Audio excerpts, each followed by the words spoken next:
जय Hind dear parents. अभी बहुत सारे पेरेंट्स ई काउंसलिंग के लिए अपने बच्चों का रजिस्ट्रेशन भी कंप्लीट नहीं कर पाए और इसी बीच ऑल इंडिया सैनिक स्कूल्स ने बच्चों के मेडिकल के लिए लिस्ट जारी कर दिया है। देखिए, जैसे कि हम सभी अपने जीवन में अपनी गलतियों से बहुत बार सीखते रहते हैं, ऑल इंडिया सैनिक स्कूल एडमिशन काउंसलिंग भी अपनी पुरानी गलतियों से कुछ ना कुछ धीरे धीरे सीख रहा है और सीखते सीखते वो कुछ ना कुछ लगातार परिवर्तन कर रहा है ताकि जो प्रोसेसिंग है काउंसलिंग की वो थोड़ा सा बेहतर हो जाए। पहले लास्ट ईयर क्या हुआ कि जब काउंसलिंग स्टार्ट की गई तो उस काउंसलिंग में first round, second round, third round करते कई सारे राउंड की काउंसलिंग चली और उस काउंसलिंग में होता क्या था कि जो टॉप प्रायोरिटी के बच्चे होते थे, टॉप लिस्ट के जो बच्चे होते थे, लगभग उनको हर जगह कॉल थी और वो अपने मन माफिक स्कूल में जाना चाहते थे। तो हर जगह एक बहुत ही क्योस पैदा हो जा रहा था और फिर उसमें टाइम भी बहुत लग रहा था। पिछले साल 6 राउंड की काउंसलिंग चली और 6 राउंड की काउंसलिंग चलते चलते समय बीत गया करीब करीब सितंबर तक। अब सितंबर तक ये मान के चलिए, जब एडमिशन ही पूरे नहीं हो पाए तो पढ़ाने के लिए स्कूलों के पास टाइम कितना बचा। काफी नुकसान हुआ बच्चों का इस जद्दोजहद में। तो इसका एक तरीका इस बार निकाला गया है, वो ये है कि इस बार काउंसलिंग से पहले मेडिकल करवा लिया जाए, क्योंकि बहुत सारे बच्चे जिन्हें काउंसलिंग में ले लिया गया, उनको स्कूल अलॉट कर दिया गया, उसके बाद क्या हुआ कि वो बच्चे जब मेडिकल कराने पहुंचे तो उनका मेडिकली वो अनफिट रहे, कई सारे बच्चे अब्सेंट हुए। तो फिर एक तो प्रोसेसिंग डबल हुई और फिर जो है दोबारा ये पैदा हो गया सीट की, अब भाई दोबारा जो सीटें खाली रह गई उनके लिए दोबारा से काउंसलिंग की जाए। वो 6 राउंड आए ही इसीलिए कि बच्चे मेडिकल में फिट नहीं हो पा रहे, तो फिर सीटें वैकेंट रह जा रही, तो उनको जो है दोबारा से काउंसलिंग करना पड़ा कई बार राउंड का। तो इस बार वो सारी गलती जो पिछले साल हुई, उन गलतियों को इस बार एडमिशन काउंसलिंग ने सुधार लिया है। सुधार करके उन्होंने किया क्या कि आनन फानन में 28 फरवरी को जब खत्म किया उन्होंने काउंसलिंग के लिए रजिस्ट्रेशन का टाइम, उसके बाद 2 मार्च को, यानी कि हम और आप होली मना रहे थे और एडमिशन काउंसलिंग टीम वो होली नहीं मना रही थी, वो आपकी एडमिशन की जद्दोजहद में लगी हुई थी। सोचिए उनकी होली कितनी व्यस्त बीती होगी। देखिए, 2 मार्च को school wise list of medical examination has been issued, candidate may check their login for details. ये 2 मार्च को उन्होंने न्यूज दिया। देन आफ्टर 3 मार्च को उसको रिवाइज किया, अपडेटेड किया।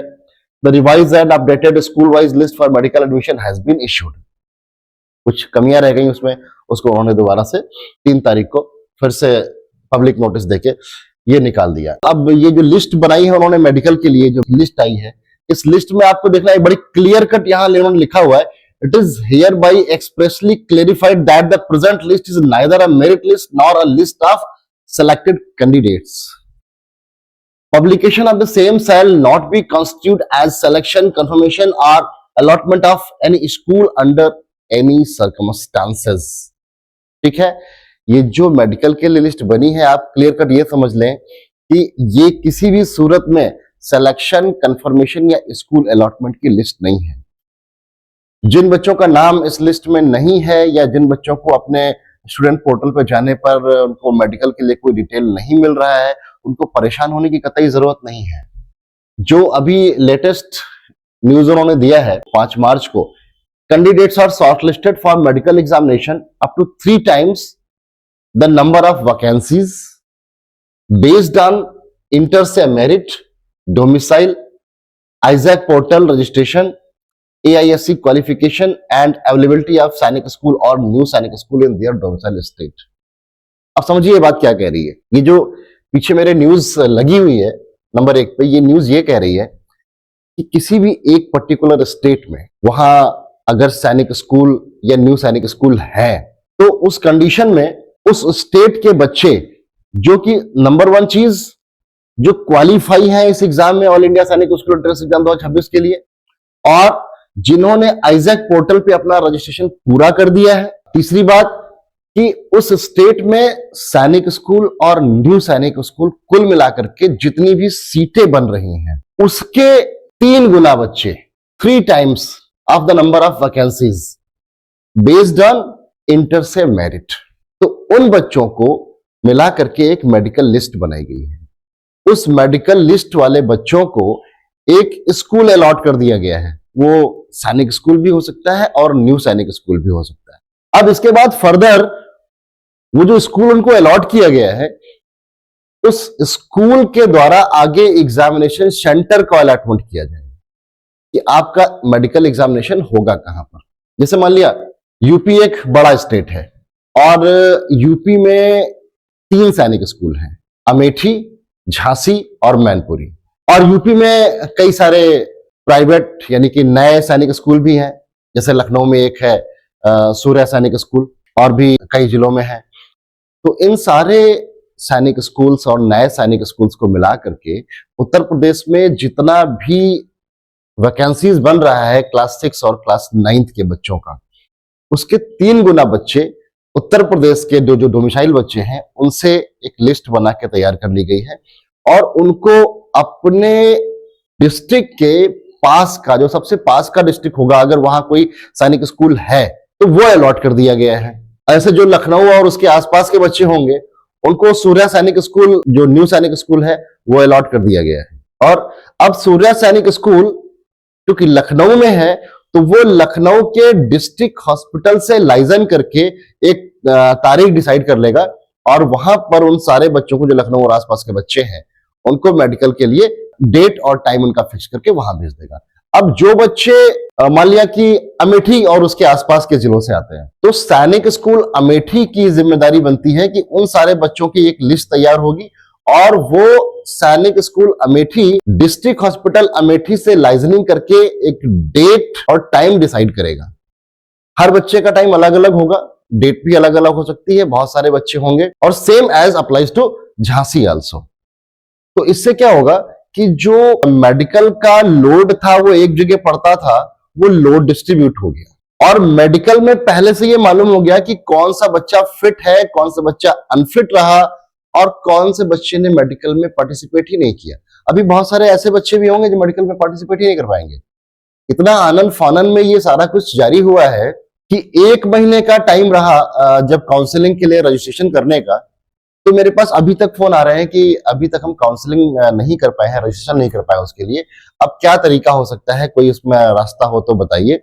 खैर वो मैंने उनसे तमाम सारी बातें कर लिया और उसके बारे में मैंने एक वीडियोस भी बना दिया जो शायद उनके लिए बेनिफिशियल भी हो रहा होगा। तो अभी जब 1 महीने में वो लोग नहीं कर पाए ई काउंसलिंग के लिए रजिस्ट्रेशन, तो मेडिकल के लिए अभी तो फिलहाल होली के ही खुमार में होंगे लोग, और 7 मार्च से यानी कि कल से मेडिकल स्टार्ट है।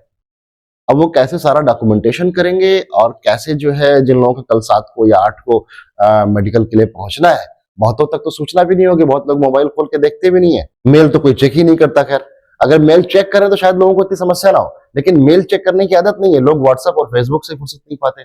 ये बातें अभी तक यहाँ पर ये कही गई है।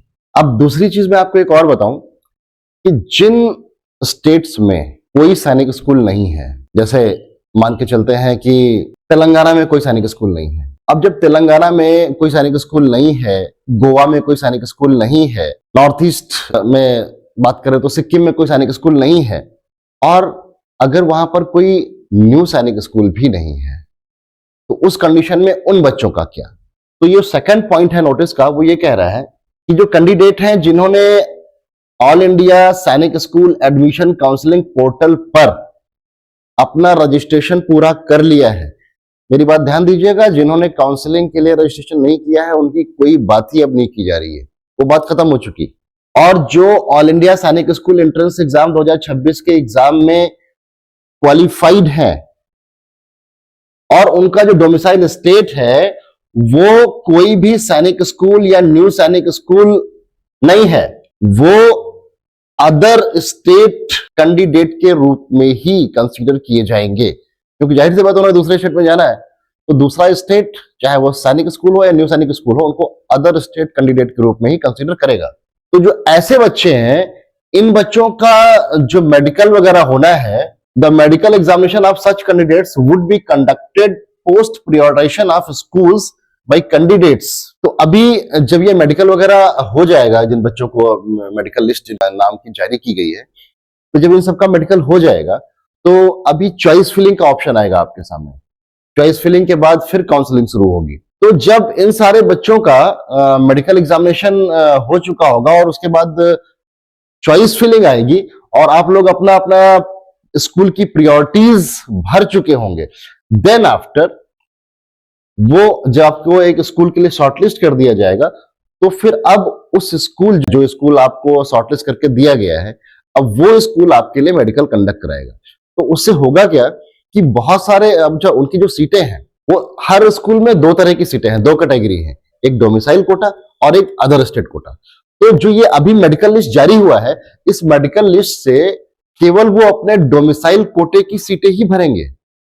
अदर स्टेट का जो कोटा है उन स्कूलों में वो वैकेंट रहेगा, और वो वैकेंट रहेगा इन बच्चों के लिए जिनकी मैं अभी बात कर रहा हूं। तो उस कंडीशन में क्या होगा कि उन स्कूलों पर भी लोड कम हो जाएगा और बच्चों के लिए, पेरेंट्स के लिए भी थोड़ा आसान हो जाएगा, क्योंकि अभी बड़ी अफरा तफरी मच जाती है। उस अफरा तफरी से आप सभी लोग बचेंगे। तो बहुत ज्यादा हाय तौबा मचाने की जरूरत नहीं है, बहुत ज्यादा परेशान होने की जरूरत नहीं है। अगर आपका नाम नहीं आया है तो आज नहीं कल आ जाएगा। आप अपना स्टूडेंट पोर्टल बार बार चेक करते रहिए, पता नहीं कब उसमें आपको अपडेट मिल जाए। ये पोर्टल है आपका, आपको साइन इन करना है यहां पर जाकर के, यूजर नेम, आपका एप्लीकेशन नंबर, आपका पासवर्ड जो आपने बनाया होगा, और ये कैप्चा है, कैप्चा आपको यहाँ फिल करना है, और उसके बाद कैप्चा फिल करने के बाद आप यहाँ पे साइन इन कर सकते हो। कैप्चा केस सेंसिटिव होता है, आपको ध्यान देने की बात है। जो स्मॉल लेटर्स में है वो स्मॉल लेटर्स में, जो कैपिटल है वो कैपिटल। बहुत बार कर चुके हो, आपको सब पता है, मुझे मालूम है। तो फिर से मैं आपको इसी नोटिस पर ले आता हूं, पब्लिक नोटिस जो उन्होंने दिया हुआ है। इसमें पब्लिक नोटिस में ये बता रहे हैं कि medical examination centres have been allotted only to top 3 times. जो उस स्टेट की स्टेट वाइज और कैटेगरी वाइज मेरिट है, उसमें से जो टॉप स्टूडेंट्स हैं कुल नंबर ऑफ वैकेंसीज के अगेंस्ट में 3 टाइम्स, जो मेरिट में ऊपर आते हैं उसके 3 गुना बच्चे उनको बुलाया गया है। और इस बुलाने के साथ साथ देखिए कुछ चीजें उन्होंने बताई है कि लिस्ट ऑफ डॉक्यूमेंट जो आपको कैरी करके ले जाना है आपके अपने डिस्ट्रिक्ट हॉस्पिटल पे, आपके अपने डिस्ट्रिक्ट हॉस्पिटल पे नहीं, जिस डिस्ट्रिक्ट में आपके सबसे नजदीक का सैनिक स्कूल है और जो आपको अलॉट हुआ है वो। पहली बात तो medical format available on Isaac portal under list of document, अभी आपको दिखा दूंगा मैं वो भी। 3 सेट्स उसके आपको लेके जाने हैं। दूसरी चीज, आपको अपना जो ऑल इंडिया सैनिक स्कूल एंट्रेंस एग्जाम 2026 का एडमिट कार्ड था उसकी ओरिजिनल कॉपी लेके जानी है। सेल्फ सर्टिफाइड, मतलब सेल्फ सर्टिफाइड का मतलब होता है कि आपको केवल अपना साइन करना है, दैट्स ऑल। दूसरी चीज, आपको अपना स्कोर कार्ड जो अभी आपने डाउनलोड किया है रिजल्ट आने के बाद, उस स्कोर कार्ड की एक ओरिजिनल कॉपी लेके जानी है। ओरिजिनल मतलब self certified. Copy of Aadhaar card, ये भी सेल्फ सर्टिफाइड है, और इसके साथ आपको ओरिजिनल आधार कार्ड भी लेके जाना है। फिर साथ में आपको अपना डेट ऑफ बर्थ सर्टिफिकेट भी लेके जाना है विद ओरिजिनल, और एक copy self certified. Copy of Aadhaar card of parents along with original. Parents बोल रहा है, पेरेंट्स का मतलब होता है माता पिता दोनों, सिर्फ एक नहीं, पिता नहीं, दोनों, माता और पिता दोनों का आधार कार्ड ओरिजिनल के साथ साथ एक सेल्फ सर्टिफाइड कॉपी, ठीक है। ये सब कुछ आपको लेके जाना है। And it is the responsibility of candidate oblique parent to ensure timely completion of medical of the candidate. Failure to do so would result in disqualification from the further counselling process. ये आपकी जिम्मेदारी है total, ये सारा काम करना। अगर आप ये नहीं कर पाते हैं तो जो फर्दर आगे का काउंसलिंग का प्रोसेस है आप उससे बार्ड हो जाएंगे, आप वो कर नहीं पाएंगे। जैसे बहुत सारे लोगों ने अभी काउंसलिंग के लिए रजिस्ट्रेशन नहीं किया था, अब वो बाहर है, तो जो लोग मेडिकल के डॉक्यूमेंट्स पूरा नहीं कर पाए, फॉर्मेलिटीज पूरे नहीं कर पाए, वो इससे ही बाहर हो जाएंगे। ये जो 3 सेट की बात कर रहा था मैं, मेडिकल फॉर्म के 3 सेट, ये लिस्ट ऑफ डॉक्यूमेंट्स में आपको मिलने हैं आइजैक पोर्टल में। कहां पर मिलने हैं मैं आपको बता दे रहा हूं। ये आप काउंसलिंग प्रोसेस में गए, एक काउंसलिंग प्रोसेस में आपको ये रही आपकी यहाँ पे सेकंड नंबर पे लिस्ट ऑफ डॉक्यूमेंट्स। आप इस लिस्ट ऑफ डॉक्यूमेंट्स पे क्लिक करेंगे, ये आपके सामने खुल के आ गया list of documents. Documents are to be submitted at the allotted Sainik School. ये आप इसमें जब आप नीचे की तरफ स्क्रॉल करेंगे तो देखिए आपको ये सारा जो है आपको काउंसलिंग के टाइम पे डॉक्यूमेंट्स ले जाने हैं, वो सारी की सारी लिस्ट यहाँ पर दी हुई है। और इसी में देखिए आपको ये दिया हुआ है मेडिकल फिटनेस रिपोर्ट 9 नंबर पे। ये 9 नंबर पे आप देख रहे हैं medical fitness report as per format. इसको आप डाउनलोड कर लीजिए, यहाँ से क्लिक करेंगे आप, ये डाउनलोड हो जाएगी आपके पास। ये इस तरह का पूरा फॉर्म है 16 पेजेस का। इस 16 पेजेस के फॉर्म में ये पहले तो आपका पर्सनल डिटेल्स मांग ले रहा है, और फिर उसके बाद आपके फैमिली का डिटेल, फिर फैमिली हिस्ट्री, अगर किसी को कोई भी बीमारी रही है परिवार में तो वो सब कुछ आपको बताना है यहाँ पे। और कुछ भी छुपाने का नहीं, एकदम ध्यान रखिएगा। आप कुछ भी छुपाएंगे तो बाद में आपका एडमिशन हो चुका हो, फाइनलाइज आप वहां पढ़ रहे हो, और उसके बाद भी अगर कोई चीज निकल के आती है जो आपने छुपाई और उनको मालूम चलता है, तो आपका एडमिशन उस समय भी कैंसिल हो सकता है। Mind it. ये 16 पेजेस का फॉर्म है। खैर, इसके बारे में मैं एक अलग से वीडियो बना दूंगा कि इसमें क्या क्या पूछा गया है आपको, और क्या क्या आपको पहले से ही जान लेना उचित है। आप एक काम ये भी कर सकते हो कि डायरेक्टली सैनिक स्कूल को रिपोर्ट करने में अगर अभी टाइम है तो आप अपने आसपास के किसी अच्छे डॉक्टर से, फिजिशियन से मिल करके ये पूरा फॉर्मेट उसको दिखाइए और उसके मुताबिक अपनी बॉडी की एक चेकअप करवा लीजिए, ताकि आपको जो चीजें एहतियात बरतनी है आप वहां जाने से पहले उनके बारे में आपको मालूमात हो जाए। ठीक है, मैं इसके बारे में एक अलग से वीडियो बना दूंगा। तो ये सारी चीजें हैं अभी तक जो आपके सामने। इन सारी फॉर्मेलिटीज को आपको पूरा कर लेना है।